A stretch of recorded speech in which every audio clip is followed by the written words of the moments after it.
O Senhor esteja convosco. Está no meio de nós. Proclamação do Evangelho de Jesus Cristo segundo Mateus. Glória a vós, Senhor. Naquele tempo, Jesus contou esta parábola a seus discípulos. Um homem ia viajar para o estrangeiro, chamou seus empregados e lhes entregou os seus bens. A um deu 5 talentos, a outro deu 2, e ao terceiro 1, a cada qual de acordo com a sua capacidade. Em seguida viajou. O empregado que havia recebido 5 talentos saiu logo, trabalhou com eles e lucrou outros 5. Do mesmo modo, o que havia recebido 2, lucrou outros 2. Mas aquele que havia recebido 1 só, saiu, cavou um buraco na terra e escondeu o dinheiro do seu patrão. Depois de muito tempo, o patrão voltou e foi acertar contas com os empregados. O empregado que havia recebido 5 talentos entregou-lhe mais 5, dizendo: Senhor, tu me entregaste 5 talentos, aqui estão mais 5 que lucrei. O patrão lhe disse: Muito bem, servo bom e fiel. Como foste fiel na administração de tão pouco, eu te confiarei muito mais. Vem participar da minha alegria. Chegou também o que havia recebido 2 talentos e disse: Senhor, tu me entregaste 2 talentos, aqui estão mais 2 que lucrei. O patrão lhe disse: Muito bem, servo bom e fiel. Como foste fiel na administração de tão pouco, eu te confiarei muito mais. Vem participar da minha alegria. Por fim chegou aquele que havia recebido 1 talento e disse: Senhor, sei que és um homem severo, pois colhes onde não plantaste e ceifas onde não semeaste. Por isso fiquei com medo e escondi o teu talento no chão. Aqui tens o que te pertence. O patrão lhe respondeu: Servo mau e preguiçoso, tu sabias que eu colho onde não plantei e que ceifo onde não semeei. Então devias ter depositado meu dinheiro no banco, para que, ao voltar, eu recebesse com juros o que me pertence. Em seguida, o patrão ordenou: Tirai dele o talento e dai-o àquele que tem 10. Porque a todo aquele que tem será dado mais e terá em abundância. Mas aquele que não tem, até o que tem lhe será tirado. Quanto a este servo inútil, jogai-o lá fora, na escuridão. Ali haverá choro e ranger de dentes. Palavra da salvação. Glória a vós, Senhor. Que as palavras do Santo Evangelho cancelem nossos pecados.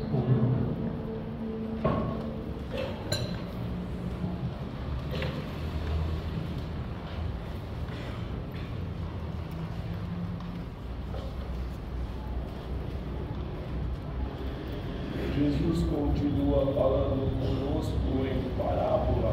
Então, já para terminar o ano litúrgico, ele nos conta uma parábola muito conhecida, que dos talentos.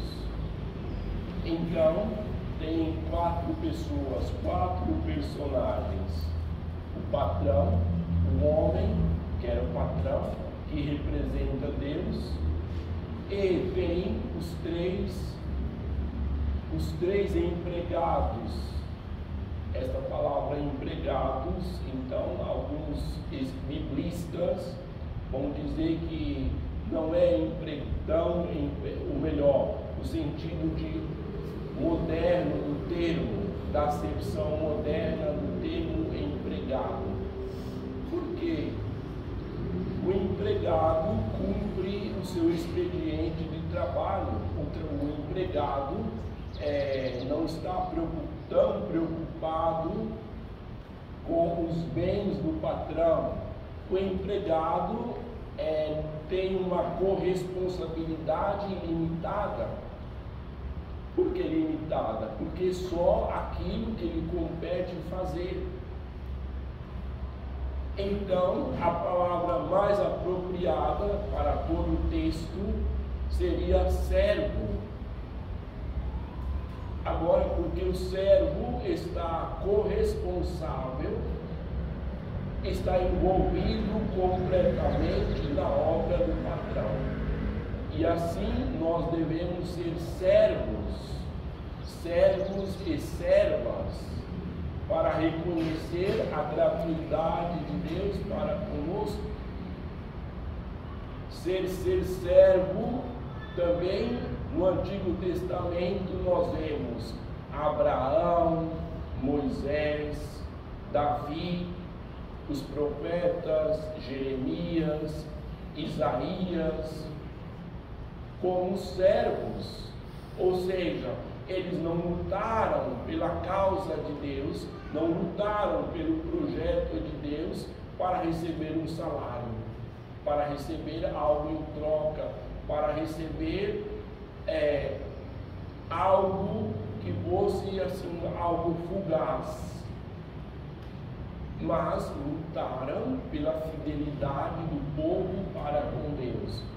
E assim, também nós devemos lutar pela fidelidade nossa e dos outros, assim como fizeram os profetas. No Novo Testamento nós temos Paulo falando: eu, servo de Jesus Cristo, não por vontade humana, mas por uma graça que me foi dada. E São Paulo, São Tiago, servo de Cristo. E aí no Evangelho de Lucas nós temos Maria Santíssima, que é uma serva. Ela mesma vai dizer, a serva do Senhor, ela mesma. Eis aqui a serva do Senhor. Então nós devemos aprender com ela. Então aquele que recebeu 5 foi trabalhar abundantemente, reconhecendo a gratuidade de Deus. Então, quando ele se apresenta ao patrão, o patrão não pega de volta, não recebe de volta, tanto aquele que recebeu 5, aquele que recebeu 2 e aquele que recebeu 1. O patrão não pega de volta. Assim faz Deus conosco. Ele quer que nós possamos frutificar para glorificá-lo. A glória de Deus é a nossa felicidade. A glória de Deus é a nossa felicidade. Dizia Santo Irineu: a glória de Deus é o homem vivo. O homem vivo. Então o patrão repreende aquele que teve medo.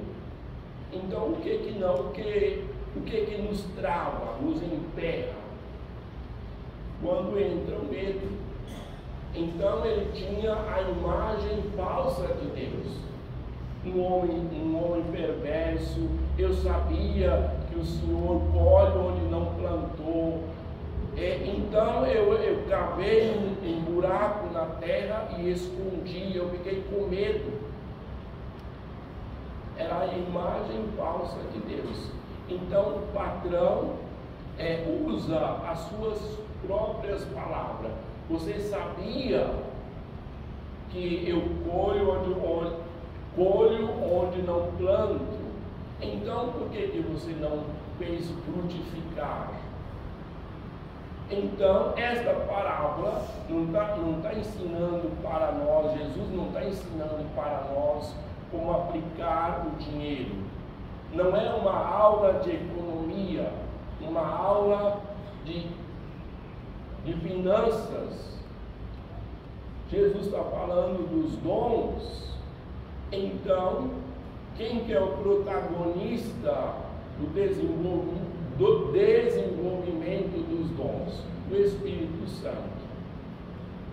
Então, os servos e as servas devem confiar na gratuidade de Deus. confiar e acreditar no Espírito Santo para dar frutos. Aquele que não confia, então enterra os talentos. Enterra os talentos, não busca a vida da graça,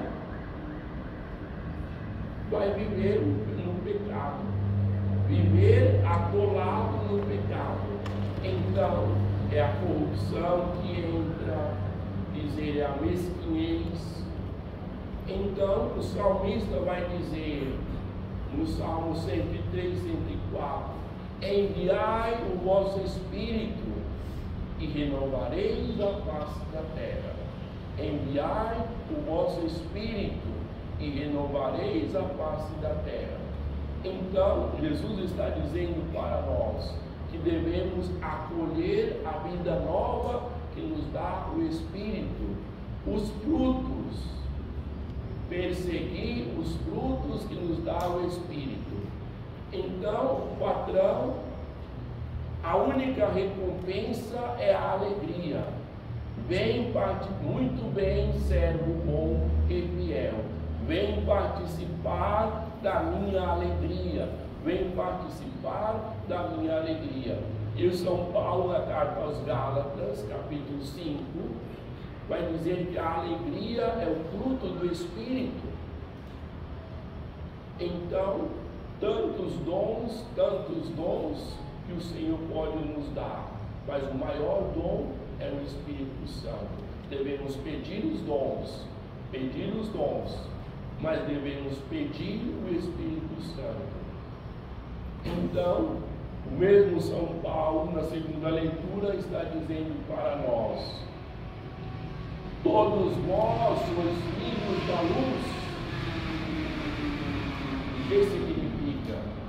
Que a luz de Cristo ilumina toda a nossa vida. Toda a nossa vida.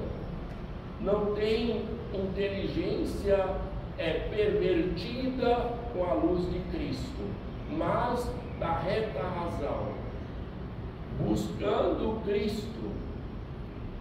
Então, uma inteligência sem a luz de Cristo, sem o Espírito Santo, então vai construir bomba, matar gente, matar mulheres, matar crianças inocentes. Então, por isso que São Paulo diz: vocês não são filhos das trevas, são filhos da luz. São filhos da luz. Então, se somos filhos da luz, temos clareza do nosso existir. O que existe? Para quê e para quem? Por que eu estou aqui? Se temos clareza, então o Espírito Santo nos dá o sentido exato da nossa existência. Então, o patrão nos acolhe, nos dá o maior dom, que é a alegria. A recompensa é a alegria. Então, peçamos a Maria Santíssima para que possamos progredir, crescer no amor e na comunhão com seu Filho. Amém.